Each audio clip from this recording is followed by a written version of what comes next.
Okay, got ourselves a Domination here on Quarry, and I've got quite a few things to talk about in this video. I haven't uploaded a commentary for a while, so this is a good chance to let you guys know some stuff. I'm using the ACR silenced, playing in a full party. As you can see, all the names, all the blue guys are all my party. People I play with every time I get online. We always play together, and the ACR, I have a policy basically in this game that any gun that the iron sights I think are good on, I put a silencer on the gun, because there's no point using a red dot sight if you can aim fine. You might as well be silent. So I rushed straight in around this flank. The host wasn't great here. I think it was a Spanish host, I think, so it's still in Europe, but it was a okay 3-bar, I guess. And I rush in here, get quite lucky there with the Magnum, but get myself off to a quite nice kill streak to start the game, using the Predator missile Pavlo and AC-130, I think. I think this most probably is Grammar, yeah, it's a Grammar, but like I said in previous commentaries, if you get yourself the Predator missile, you're always going to get your next kill streak, so I've got my Pavlo. And during this game you'll see that I fast forward a few bits, because it's quite a long game, and some bits I'm sure will be quite boring for you to see.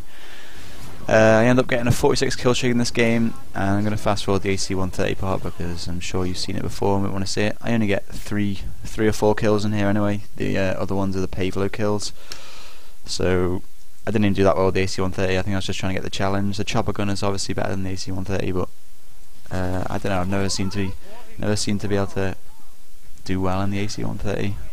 I don't know why, but then again, this map there's quite a lot of buildings to hide in, so the kill streaks are kind of useless for AC-130 and chopper gunner. But I don't know, it depends on where these guys are and how they're playing. Quarry is quite a big map, but again, it seems from this game they've made all the maps so that spawn lock-in and stuff like that in Domination aren't possible. Really big maps where basically, yeah, if you can't spawn lock, it tries to prevent that. There's lots of different routes out of spawn.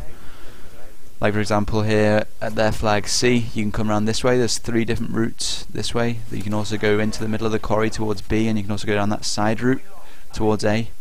So it's virtually impossible to spawn lock on this game, and I think Trout just about saves me there.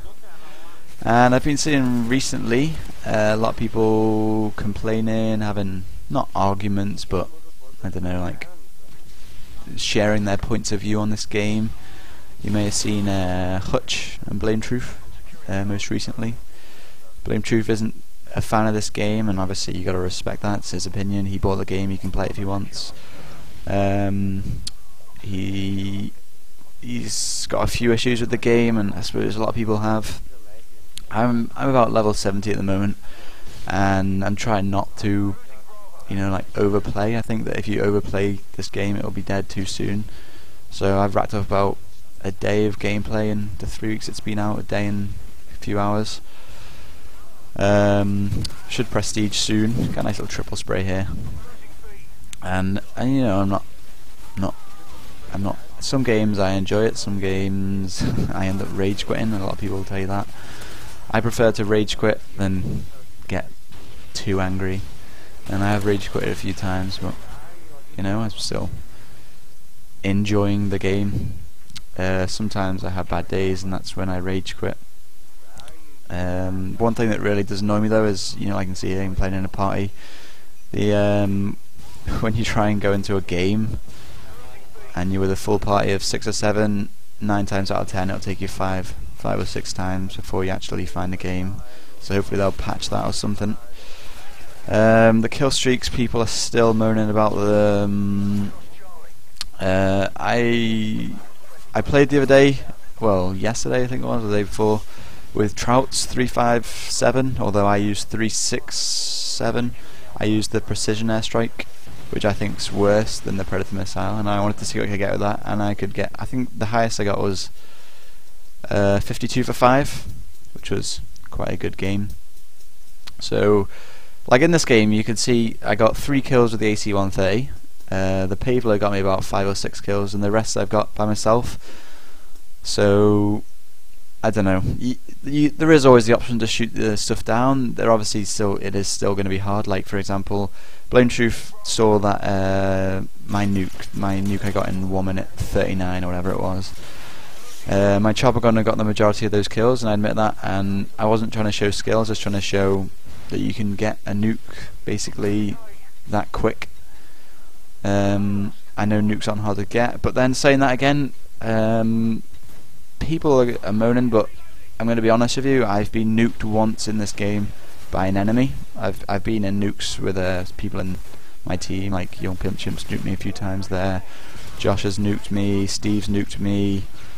Paul might have nuked me, but I've only ever been nuked once by an enemy. So I've never really. The kill streaks have never outplayed me. I don't know. I have a cold-blooded class set up with a stinger on, and usually, you know, I try and take it down if they're in a chopper gunner or AC-130. If you have teammates willing to do it with you, you can take it down really quick. Especially the Harriers. The Harriers go down really fast. That's why I'm switching more now to the Pavlo over the Harriers, because the Pavlo take 1 or 2. Well, they can go down in 1 if they've already taken damage, but it's usually 2 or 3. And this is quite a nice little piece of play here.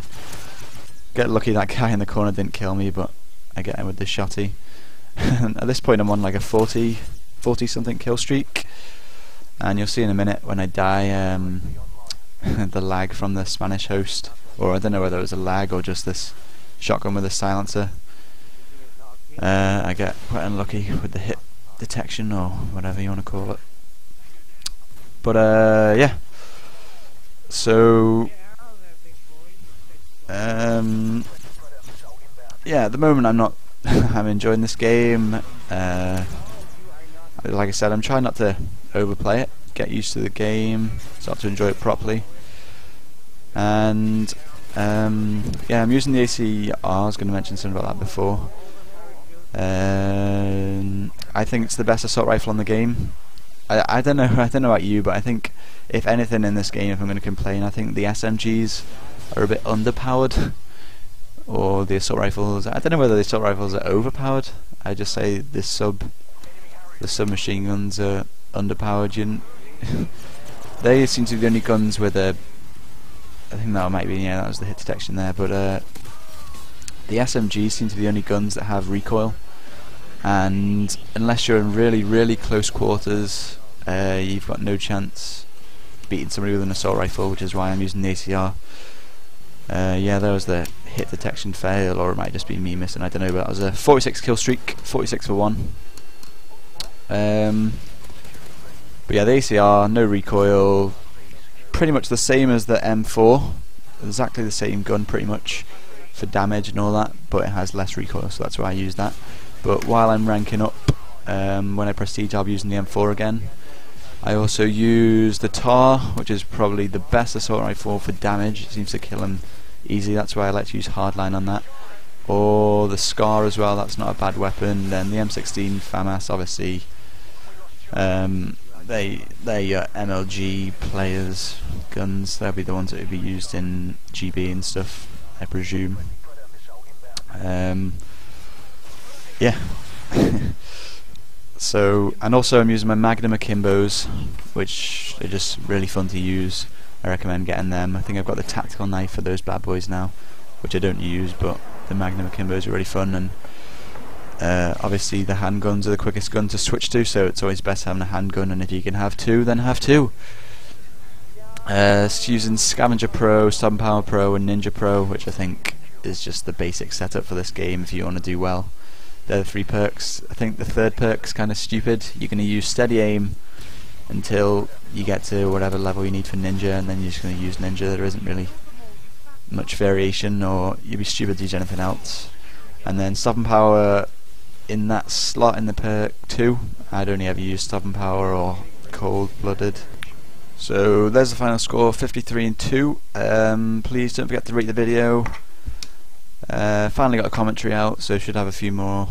I've got loads of games to commentate. So yeah, thanks for watching.